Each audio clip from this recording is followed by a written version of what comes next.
사람과 인간의 차이. 회사를 다니면서 사람이라는 단어 대신 인간이란 단어를 쓰는 습관이 생겼다. 사람이 두 글자에는 인성이 깃들어 있다.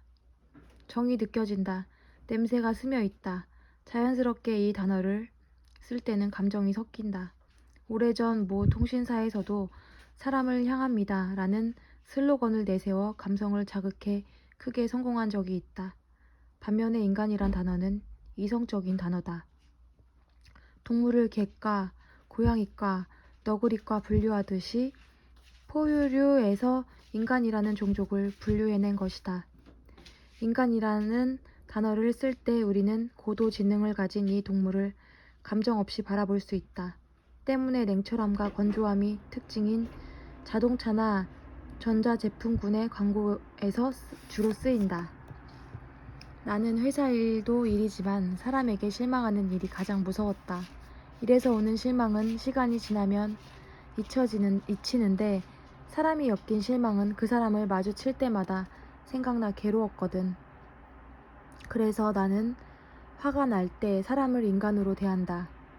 예를 들어 어떤 사람이 내게 본인의 실수를 뒤집어 씌운 상황을 가정해보자. 평소에 나라면 사람이 어떻게 저래 하고 분노할 것이다. 그때부터 내 몸과 마음은 번뇌에 사로잡혀 몸부림칠 것이다. 하지만 이때 감정을 싹 빼고 인간이란 원래 그런 거야. 자기만 생각하는 이기적인 동물이지 라고 생각해 버리는 것이다. 그러면 내가 이 상황의 전지적 작가가 된 것처럼 차분해진다. 회사 안에서 일어나는 인간의 모든 행태를 인간의 속성으로 생각하며 넘길 수 있다. 마치 사자가 가재를 잡아먹었다고 욕할 순 없는 것처럼 사자는 원래 그래야 사는 동물이니까. 당신도 한번 시도해 볼 텐가. 조금 삭막하지만 이 방법이 당신의 멘탈을 구원하리. 직장 괴담. 쉿, 이건 내 친구가 해준 이야기야. 이번 주엔 어머니가, 그 다음 주엔 장모님이, 그 다음 주엔 아버지가, 그 다음 주엔 아이가, 그 다음 주엔 장인어른이 로테이션으로 꾸준히 입원하는 저주받은 직장인이 있었대.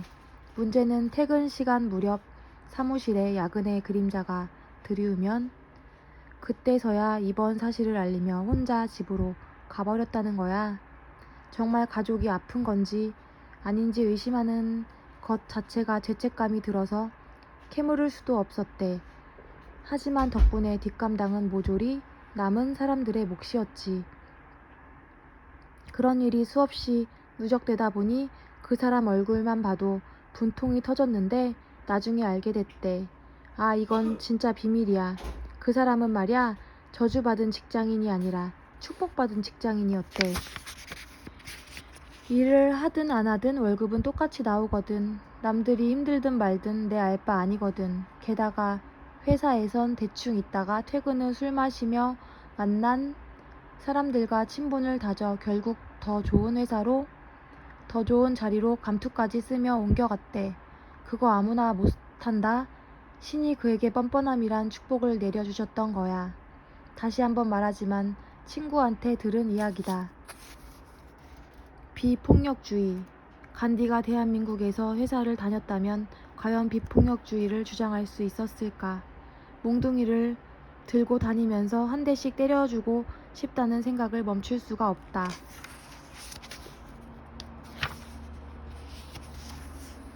꼰대에 대처하는 우리의 자세. 꼰대를 이해하는 건 대체로 어려운 일이다. 아마 이건 우리 모두에게 주어진 지상 최대의 과제이자 세계 7대 불가사의만큼 풀기 어려운 일일 것이다. 하지만 그들의 역사와 내면을 탐구해보면 그들을 이해하는 데 도움이 되지 않을까? 지금부터는 사람이 꼰대가 되는 데에는 과학적인 이유가 있다는 연구 결과가 있긴 어딨어. 내 주관적인 해석이다. 그냥 읽어라. 사실 꼰대질은 억울함에 기인하는 심리다. 꼰대질을 하는 사람일수록 과거에 똑같은 경험을 당했을 확률이 크다. 회사 선배들이 출근하기 전까지 책상을 닦아 놓으라든가, 자기가 마실 커피를 후배에게 사오라고 한다든가, 식당에선 반드시 막내가 수저와 젓가락을 세팅하고 그 밑에 휴지까지 싹 착착착 깔아야 한다든가. 도대체 이해할 수 없는 이런 상명하복을 누구나 경험해 보았을 것이다. 그 분노와 억울함은 과거의 트라우마로 남아 보상받고 싶어하는 심리로 발전한다. 그래서 개인적인 앙심을 당연한 문화로 만들어 후배들에게도 똑같이 하기를 바라는 것이다.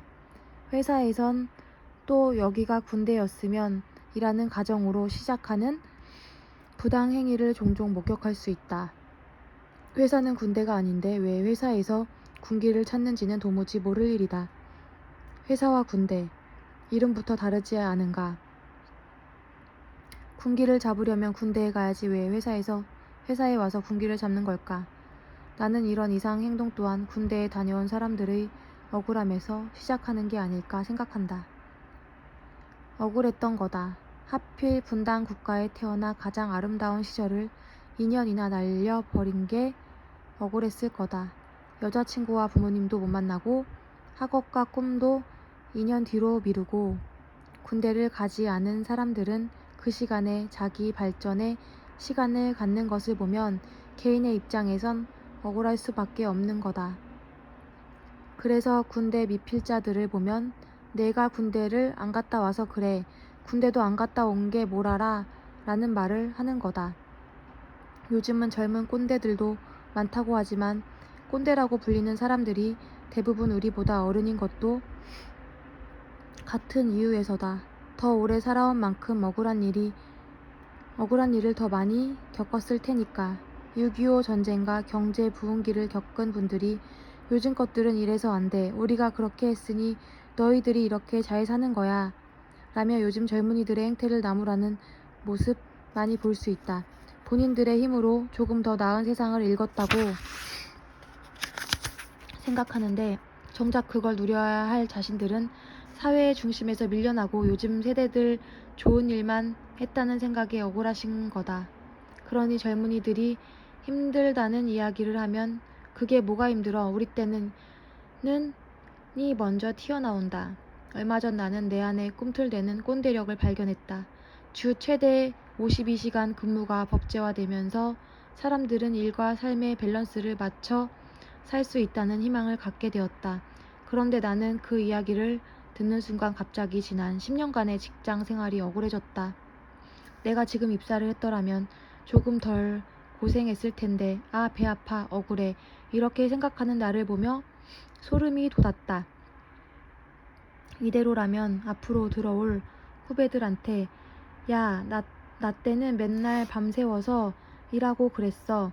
고작 1시간 야근도 못 참아? 따위의 말을 할 게 뻔하니까 꼰대를 욕하던 인간에서 꼰대로 레벨업하는 것이 너무 무서웠다. 내가 싫어했던 건 후배들한테 강요하지 않겠다고 그렇게 다짐을 했는데 나도 똑같은 인간이었어. 나는 이렇게 힘들었으니 너희들은 안 그랬으면 좋겠다는 생각을 먼저 했다면 와, 나 정말 멋진 선배야. 스스로 칭찬해 주었을 텐데 내 내면이 고작 간장 종지만한 걸 어쩌겠나. 아빠 생각도 났다. 나는 주 5일 근무제로 첫 사회생활을 시작했지만 내가 어릴 때는 아버지는 주 6일 근무를 하셨다. 정확히 말해 토요일은 오전 근무였지만 어쨌든 6일을 근무하셨다. 토요일에 반나절을 빼앗기는 건 주말 계획에 있어선 큰 차질이 생기는 일이다. 그러니 주 5일제로 바뀌었을 때 주 6일 근무하셨던 우리 부모님들은 주말 이틀을 온전히 쉴 수 있다는 기쁨과 함께 주 6일 근무제로 살아온 지난 세월이 억울하지 않았을까? 꼰대는 억울함의 표출. 그러니 조금은 불쌍하게 여겨보자. 쉽진 않겠지만.